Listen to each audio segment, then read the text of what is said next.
पायल एक खुले मिजाज की जिंदा दिल लड़की होती है जिसे उसके पापा ने फुल्ली सेल्फ इंडिपेंडेंट बनने के लिए सब कुछ सिखाया हुआ होता है। एक शाम पायल अपनी बाइक पर सीटी बजाते हुए कॉलेज से घर वापस पहुंचती है, जिसे देखते ही उसकी मम्मी गुस्से में पूरा घर सिर पर उठा लेती है। आ गई महारानी, बहुत बोलते थे मैं अपनी बेटी को सब कुछ सिखाकर दुनिया में मजबूती से खड़े रहना सिखाऊंगा, साथ में बेटी को लफंडर बनना भी सिखा दिया, ये नहीं बताया। क्या हुआ? आज ये कुकर इतनी सीटियां क्यों मार रहा है? सीटी? सारी फसाद की जड़ तेरी वो बाइक और सीटी है, उन्हीं से लड़के छेड़ती है ना तू। हाँ, ये तो गलत है, मुझे बताए बिना ही लड़का छेड़ दिया। हाय तौबा, ये कैसा पति और बेटी मिले हैं मुझे। अरे मम्मी यार, तुम ओवर एक्टिंग बंद करो, और मैंने कोई लड़का नहीं छेड़ा पापा। शिट यार। अच्छा मम्मी, आप पहले मुझे ये बताओ कि आपको ये सब बेकार बातें बताता कौन है? अच्छा, तूने कोई लड़का नहीं छेड़ा? अरे वही शर्मा आंटी, वही बताती रहती है, पर उसकी खबर तो मैं खुद ले लूंगी। अच्छा मेरी प्यारी बेटी, थक गई होगी ना, जाकर आराम कर बेटा। अचानक मम्मी को गर्म से नरम होते देख के पायल और उसके पापा कंफ्यूजन में एक दूसरे को देखने लगते हैं। आंखों से कुछ इशारे होते हैं और पायल वहां से चुपचाप चली जाती है। जिसके बाद रात को घर में सबके सोने के बाद दोनों पापा बेटी छत पर मिलते हैं। क्या खबर लाए हो? अरे तुम्हारी मम्मी तो हमसे भी तेज निकली, कोई खबर नहीं मिली। क्या यार पापा, पता नहीं अब मेरी मदर इंडिया कौन सा बम फोड़ेंगी। इसी के साथ दोनों अपने कमरे में वापस जाकर सो जाते हैं।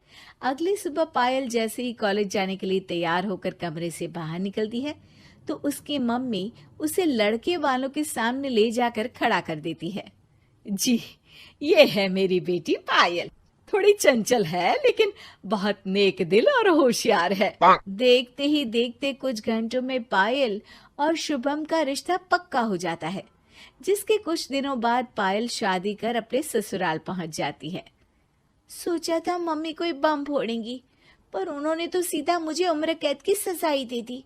बहू, अब उम्र कैद समझो या बम, रहना तो यही है, निभाना यही है, इसलिए छिछोरी हरकतें बंद करनी होगी।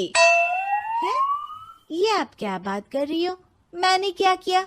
इतने मासूम ना बनो, मुझे तुम्हारे कारनामों के बारे में सब अच्छे से पता है। ऐसा बोलकर सास तो वहां से चली जाती है, लेकिन पायल सोच में पड़ी वहीं खड़ी रह जाती है। जिस पर शुभम उसके पास आता है। तुम मम्मी की बात का बुरा मत मानना, वो पड़ोस वाली आंटी ने उन्हें तुम्हारी बाइक चलाना, सीटियां बजाते हुए घूमना, बेधड़क सबसे बात करना वगैरह जैसी कुछ बातें बता दी है, जिसे सुनकर उन्हें गुस्सा आ गया है। पर फिक्र मत करना, धीरे धीरे साथ रहने से वो भी ठीक हो जाएंगी। Thanks for your concern, but I don't care. Payal सीधा अपने कमरे में चली जाती है। अगली सुबह कॉलेज जाने के लिए तैयार हो सीटी बजाते हुए कमरे से बाहर निकलती है, जिसे देख सास गुस्से से तिलमिला उठती है। महारानी, शादी के अगले ही दिन ये हीरोइन बनकर कहाँ चल पड़ी? और ये लफंगों की तरह सीटियां बजाना बंद करो। ये हमारा घर है, कोई सड़क नहीं जहाँ तुम आवारागर्दी करती घूमो।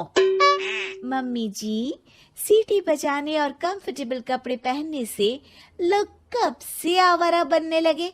इसी के साथ सास बहू का युद्ध शुरू होने ही वाला होता है कि शुभम वहां पहुंच जाता है। माँ, उसका कॉलेज है इसलिए ऐसे तैयार हुई है। और पायल, तुम भी माँ को समझने की थोड़ी कोशिश करो ना प्लीज। सिचुएशन संभालकर शुभम और पायल घर से निकल जाते हैं। इसी तरह दिन बीतने लगते हैं, जिससे सास बहू की लड़ाइयों के बीच शुभम पिसता रहता है, लेकिन साथ ही वो दोनों एक दूसरे की आदतों को अपना भी लेती हैं। पर पायल का सीटी बजाना सास को आज भी नागवारा ही होता है। आसमान गिर जाएगा, धरती फट जाएगी, पर इसकी सीटी ना जी ना, कभी बंद नहीं होगी। अरे मम्मी जी, जब आप मेरे कुछ बोले बिना सीटी से ही समझ जाती हो कि मैं क्या बोल रही हूँ, फिर इसे बदलने की क्या जरूरत? यही तो हमारी यूनिकनेस है। पायल की बात से ज्यादा सहमत ना होते हुए भी सास हंस पड़ती है।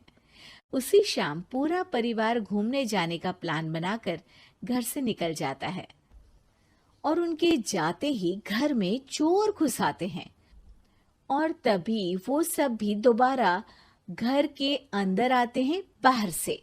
क्या यार पायल, एक शाम भी फोन के बिना नहीं रह सकती थी क्या? घर में ही तो फोन है, कहाँ चला जाता? अब जल्दी अंदर जाकर अपना फोन लाओ, मम्मी और मैं यहीं बाहर वेट करते हैं। ज्यादा बोल रहे हो, देखो अब और धीरे काम करूंगी। ऐसा बोलकर पायल घर के अंदर जाती है और बहुत देर तक बाहर निकल कर नहीं आती। अरे ये तो सच में जानबूझकर लेट करने लगी। चल कर देखते हैं ना। दोनों जैसे ही मेन डोर के नजदीक पहुंचते हैं, उन्हें पायल के सीटी बजाने की आवाज सुनाई देती है। हमें लेट करके खुद मजे से बैठी सीटियां बजा रही है। अरे गधे, ये मजा नहीं सजा है, जल्दी से पुलिस को फोन कर। माँ की बातों से कंफ्यूज्ड शुभम उसे देखता ही रहता है। सास खुद ही पुलिस को फोन कर देती है। कुछ देर बाद वो दोनों पुलिस के साथ घर के अंदर जाते हैं तो पायल एक कुर्सी पर बंधी होती है और सास को देखते ही दोबारा सीटी बजाने लगती है। सीटियों की दुकान फिर से शुरू हो गई तू? और क्या इन सबको कह रही है कि चोरा है चोरा है? तुझे कैद किया है, थोड़ा तो तरस खाकर डर हमसे। और प्यार से क्या बोल रहा है इससे? अरे इसके सर पर बंदूक लगा, ठोक दे इसको। अरे चल झूठे, तेरे पास तो हथियार है ही नहीं। सास की बात सुन वहां मौजूद सारे इंसान हैरान रह जाते हैं और पुलिस तुरंत उन चोरों को अरेस्ट कर लेती है। आपको कैसे पता कि इनके पास हथियार नहीं है? अरे सीटी नहीं तो बताया।